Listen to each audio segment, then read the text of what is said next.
Good morning, everyone. We are continuing with the topic that is pharmacoeconomics, and this will probably the last lecture of the clinical pharmacy that we will be dealing with. So, in this particular lecture, we are going to study about the methodologies of the pharmacoeconomics, which forms the core of this topic. So there are five basic types of the pharmacoeconomic studies. The first one is the cost minimization analysis. Second one is cost effectiveness analysis. Then cost utility analysis. Then cost benefit analysis. And lastly, the cost outcome or cost consequence analysis. Okay, so they are abbreviated as CMA, CEA, CUA, CBA, and COA in case of cost outcome analysis, and CCA in case of cost consequence analysis. So let's see one by one. So first one is the cost minimization analysis. So cost minimization is a tool used in pharmacoeconomics and is applied when comparing multiple drugs of equal efficacy and equal tolerability. So what is the takeaway from this sentence is the comparison of multiple drugs of equal efficacy and equal tolerability. Okay. So next thing that this is done when the outcomes are same for two interventions. So in this case, only the input that is cost is compared. So second important thing about cost minimization analysis is that whenever we are utilizing two interventions for a disease, then and when we compare these two interventions, we found out that both the interventions are equally effective. That means the outcome of it is equivalent. So in this case, we will only be studying about the cost which is being occurred in order to implement that intervention. Okay, the option that has the least cost is selected. So it is common sense. As the outcome is same, we will select only the intervention that occurs or that incurs least cost. Okay, example of it is if a hospital decides to introduce compulsory prescribing of generic names of drugs instead of their brand names, then the pharmacoeconomic evaluation of this would be done by CMA. Okay, so we have already seen in the BA/BE studies that generic drugs are nothing but they are bioequivalent that of the branded drugs. Bioequivalent means what? They produce same type of effect to same extent as that of the brand name drugs. So if we go for the generic drugs instead of the branded drugs, then we are actually utilizing the CMA. Okay, so the objective of this method is to select the least costly among multiple equivalent interventions. Okay, so that it is a very straightforward sentence that we will select the least costly drug among the various drugs available. Okay, so it cannot be used to evaluate programs or therapies that lead to different outcomes. Okay, so if the outcomes are different, then in that case we cannot go for this CMA. The basis of using this CMA is that outcome is same. In that case only we can go for this type of analysis. Otherwise, if outcome is different, then this type of analysis it is not at all useful. Okay, so next is cost effective analysis. So generally, Cost effectiveness is defined as a series of analytical and mathematical procedure that aid in the selection of a course of action from various alternative approaches. Okay, so what it is cost effectiveness? It is methods, that is analytical and mathematical methods, uh, which help in selection of course of action from various alternative approaches. So by this cost effectiveness approach, we can actually select the course of action or intervention in this case from different the methods or different interventions which are available. So CEA evaluates multiple drug treatments for the same condition. So here we have multiple drug treatments and we have a disease condition. Okay. So example I will quote after we will complete this. Okay. So the cost of drug treatments are weighed against the effectiveness of the drug. The cost of drug treatments include acquisition cost, that means how much cost you require to acquire that drug treatment. Then physician involvement, if any, that if a drug requires physician to administer that drug, then the physician involvement in it. And also if we require physician to actually prescribe that drug, then again physician is involved in that particular intervention. Okay.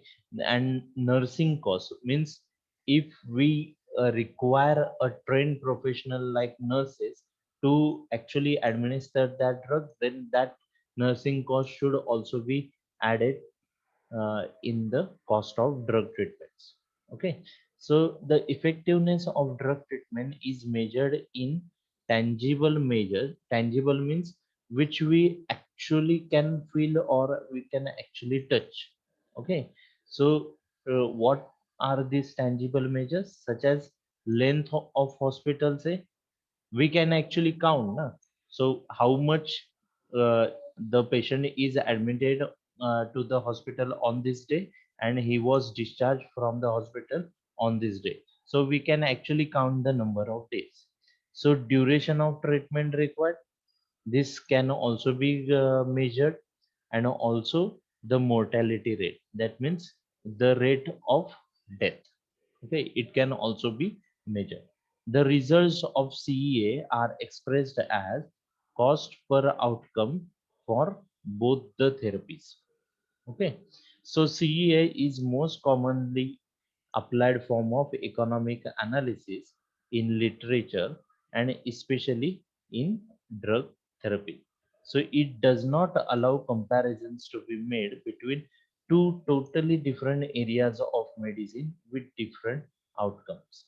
Okay, so again, the outcomes which we are looking upon, uh, it should be the same, that is in for treatment of same condition we should have the multiple of drug and we should be comparing those two drugs by this analysis. But we cannot take two different medical conditions and use different areas of medicine and compare the drugs. So it won't happen. Like when I say totally different areas of medicine, I will give example of this. That if you are comparing the orally administered drug with the parenterally administered drug, then there is no comparison of the things. Okay, you know the basic difference between basic advantages and disadvantages of orally administered drug and the parenterally administered drug. So these are the totally different areas of the medicine. Okay, so again, if a drug is to be applied externally and a drug is to be taken internally, that is by oral route, then again you cannot compare these two things because the outcomes or the areas of medicine are totally different. the way we are going to apply the medication or take the medication is totally different.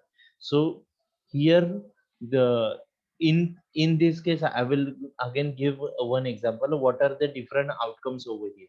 I will give example of drug that can be used for the rheumatoid arthritis. Okay, so we have a liniment in one side, and we have some kind of orally administered drug on one side.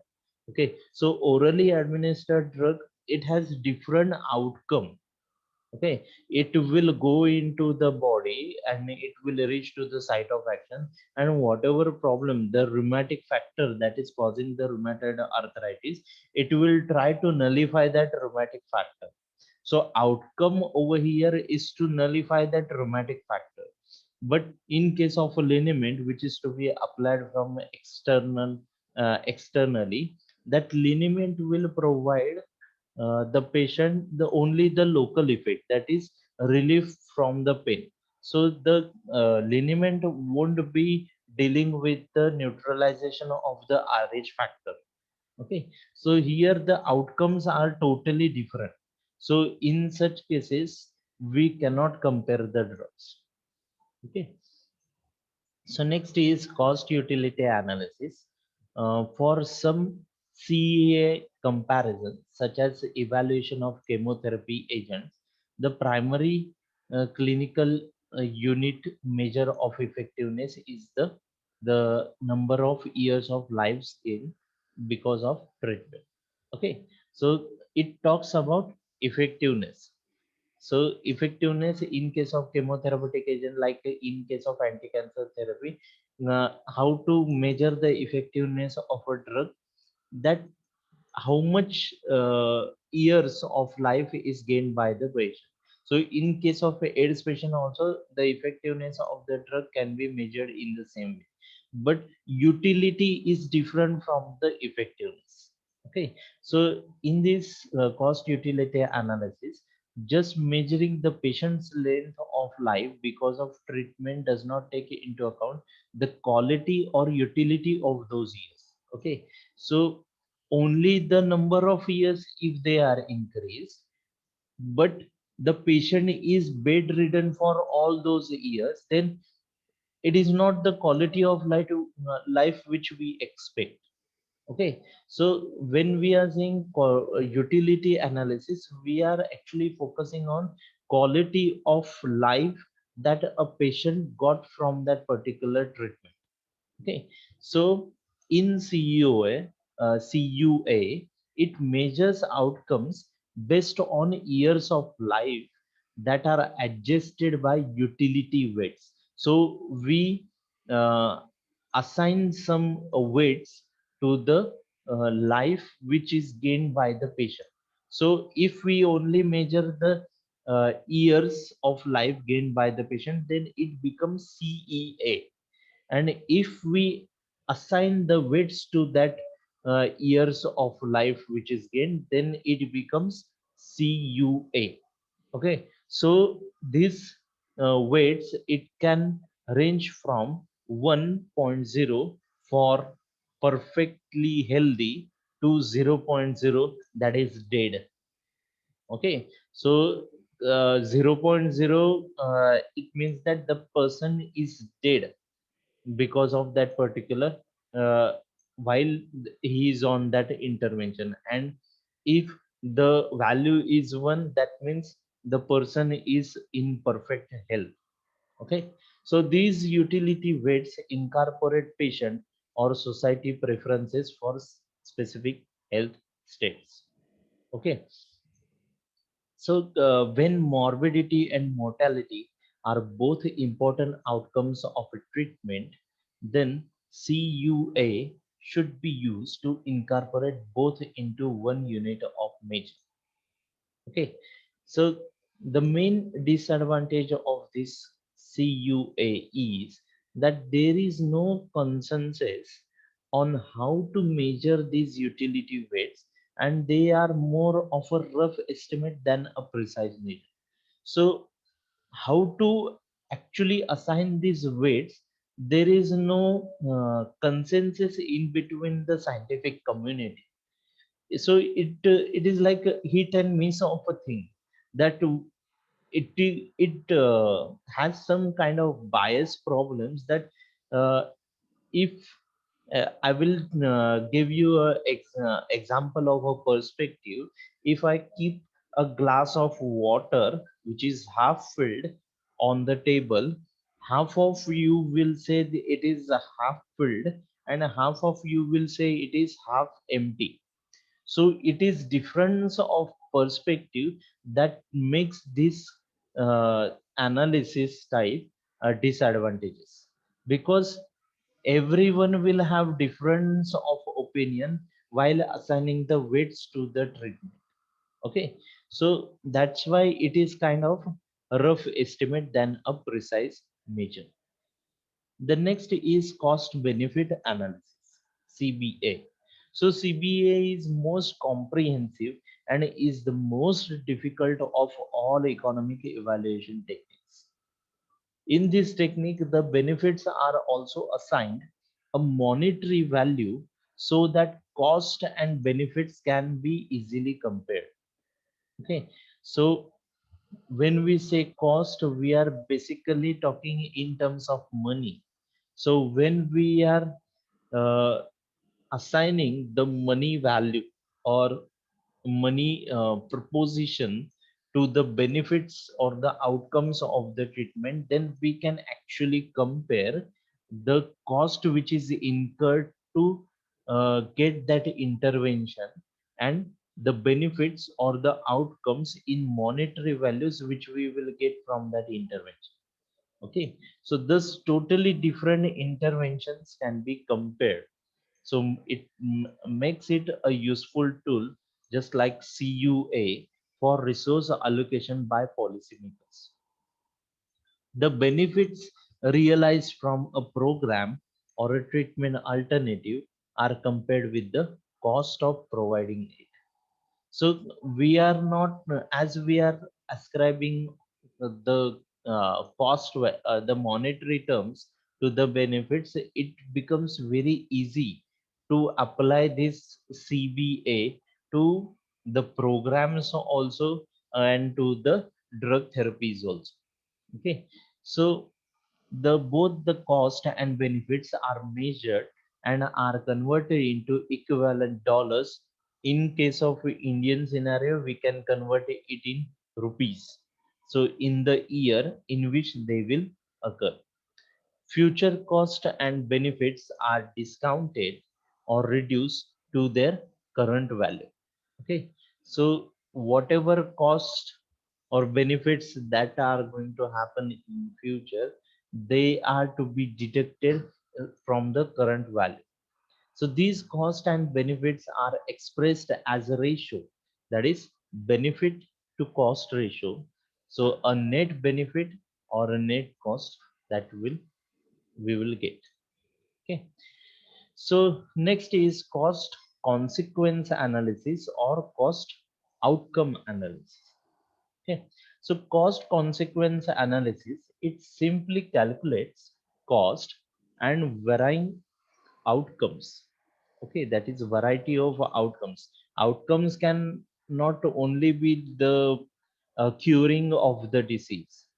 The outcome can be the quality of life that is gained by the patient after the treatment has occurred. If it is the thing that if one drug is there, it cures the patient of the cancer. Okay, anti-cancer drug cures the patient of a cancer, but that drug has so severe side effects that it causes kidney failure or liver toxicity in the patient who is taking.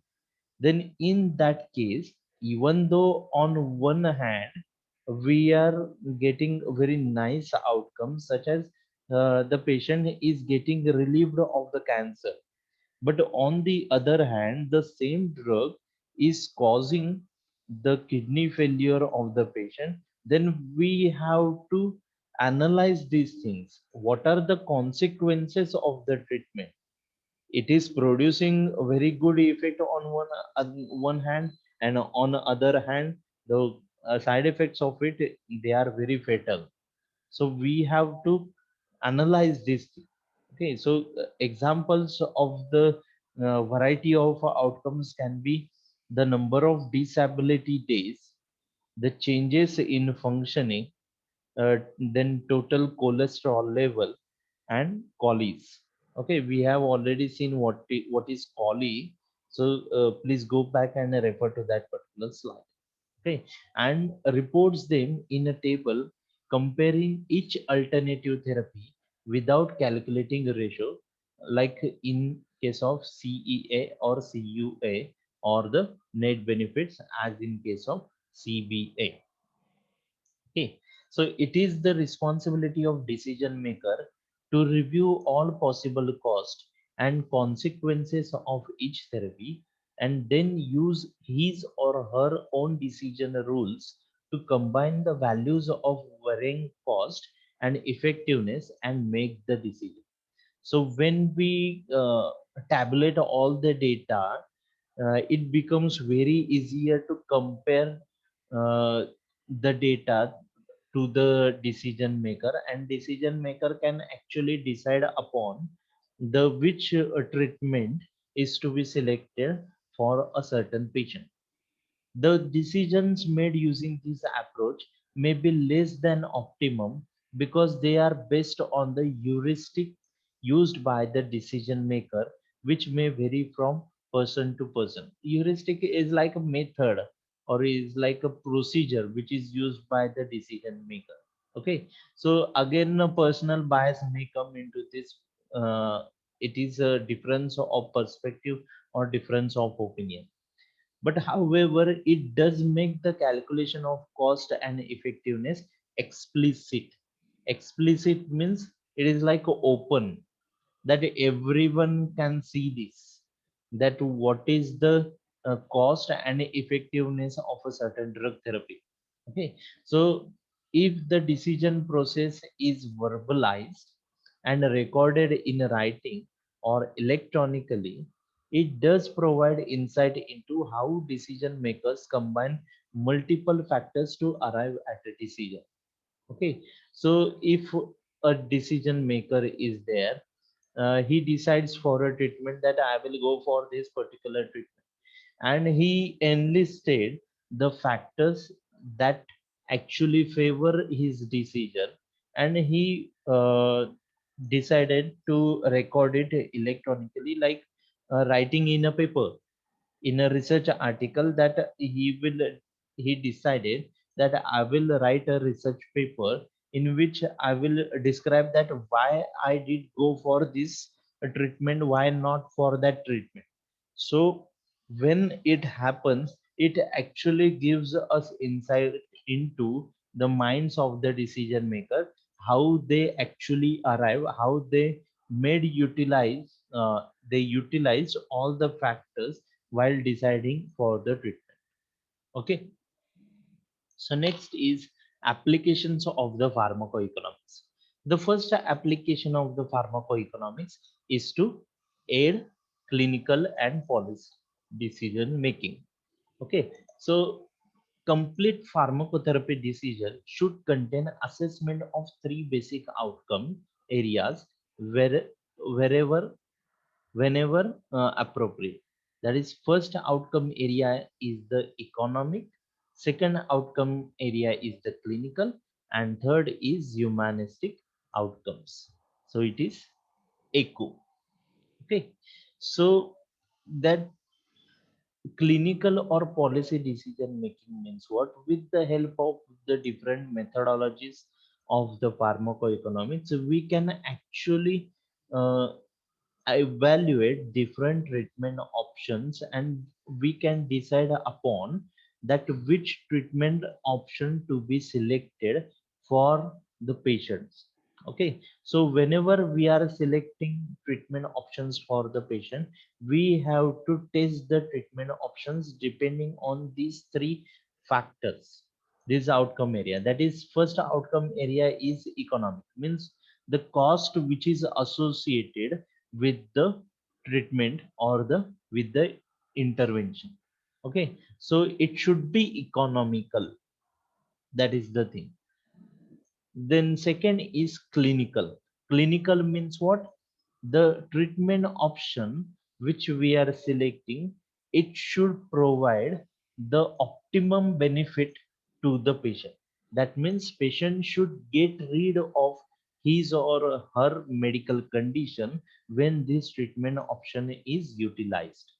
And the third outcome area is humanistic outcome. Humanistic means uh, we have to look upon the whether the treatment option which we are selecting, whether it is human or not.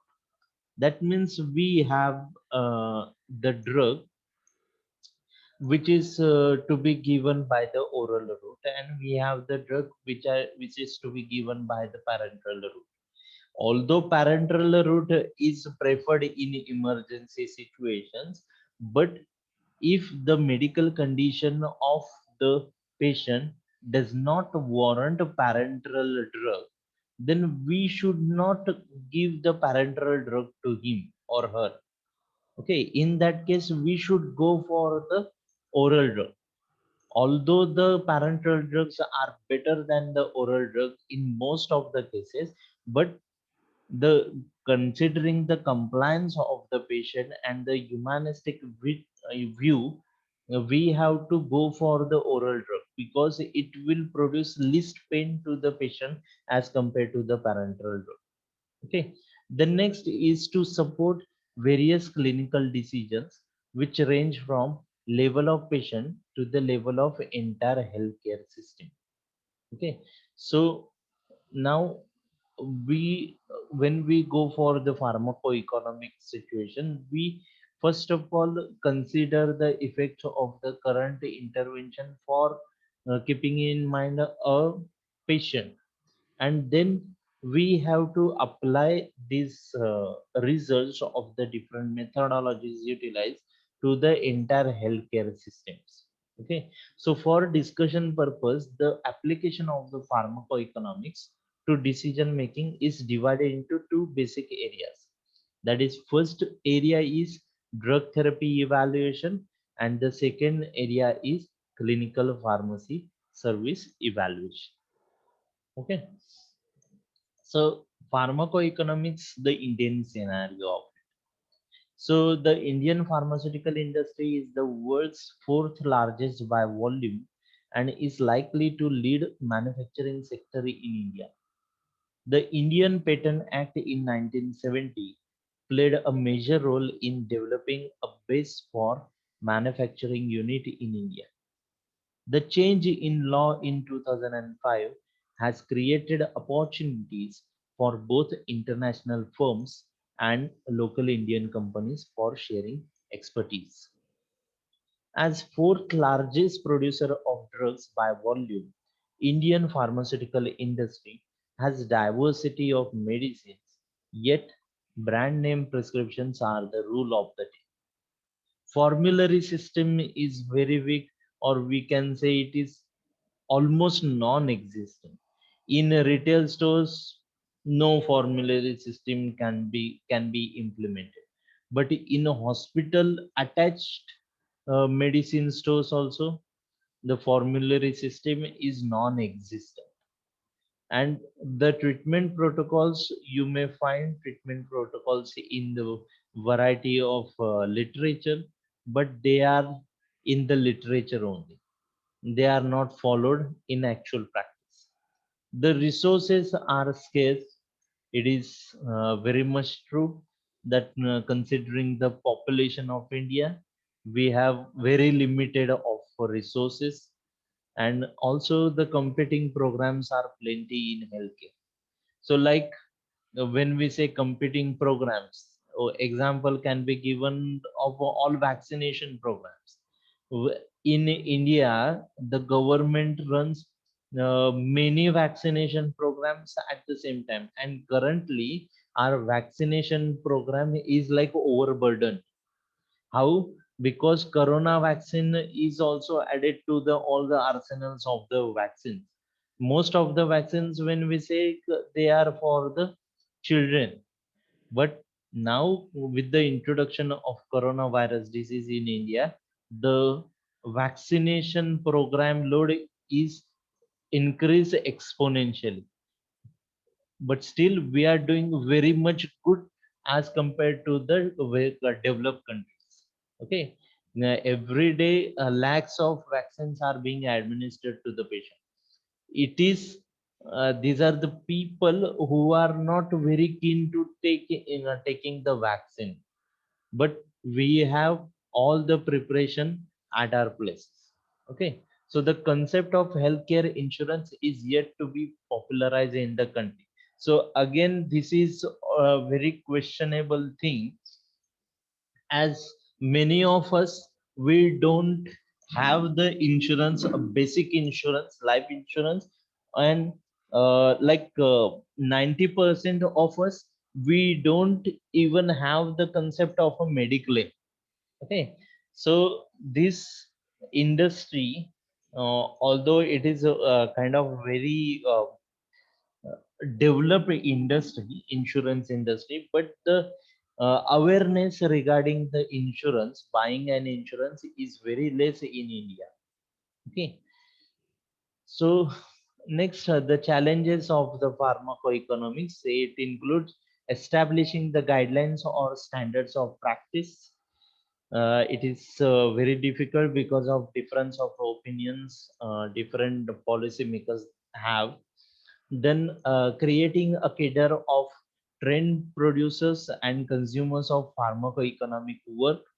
So we have lack of trained individuals who can actually implement the pharmacoeconomic program. The next is continuing education on the relevant features of this discipline for practitioners, government officials, private sector executives. Okay, so pharmacoeconomics, it is a uh, is the field which is still in very nascent stage. If you go onto the net and try to find out a book on the pharmacoeconomics, you will find a very less number of courses available on the pharmacoeconomics as compared to the other areas or other field of studies. Okay. So stable funding to support applied pharmacoeconomic research. Okay. So in more in majority of institutions, you won't even find anyone doing research on this pharmacoeconomics. So let alone that funding will be available for this research. The next is lack of full appreciation of the potential importance and application of the pharmacoeconomic studies. Okay. Also, we don't have the appreciation to this particular field of study, because just now in like 2 3 batches only, this particular topic was included in the curriculum. Prior to that, there was no mention of the pharmacoeconomics. So see, we have the lack of appreciation to this particular study. Okay. The next, poor technical skills of the healthcare professionals, especially of pharmacists. So the sentence, although it is a very controversial one, but it is mostly true. So next is lack of appropriate database of healthcare system in order to bring about research adaptation from another country. So we don't have any database of healthcare system. That's why we cannot actually adopt whatever research which is being carried out in other countries. So the in conclusion, pharmacoeconomics evaluation has become an important area of interest to find optimal therapy at the lowest price, as healthcare resources are not easily accessible and affordable to many patients. Okay. Numerous drug alternatives and empowered consumers also fuel the need for economic evaluations of the pharmaceutical products. The next is, in our developing economy, India, the words pharmacoeconomics and outcomes research are new to healthcare practitioners, but we are determined to familiarize ourselves with these concepts and put them into practice. In most developing countries, the patients continue to suffer due to an ignorance about information and practice and a resource being overburdened. There is a universal need to optimize both, which is possible by adopting practice of pharmacoeconomics, outcomes research, and health technology assessment. The pharmacoeconomic guide choices among alternative medications, treatment regimens, and services based on a combination of cost and outcome. Results and interpretation of pharmacoeconomic studies are influenced by the perspective of the study. There is no one right answer. Time and money can only be spent once. Choice is inevitable. Whether done unconsciously or with a consistent process, healthcare professionals are constantly evaluating patient care choices and acting on them. Enhance the quality of your practice by strengthening your evaluation process and increasing the probability that you deliver better value in patient care.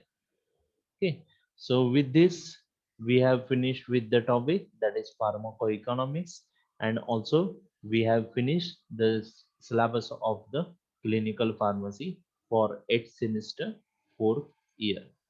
Okay, so that's all from my side. Thank you.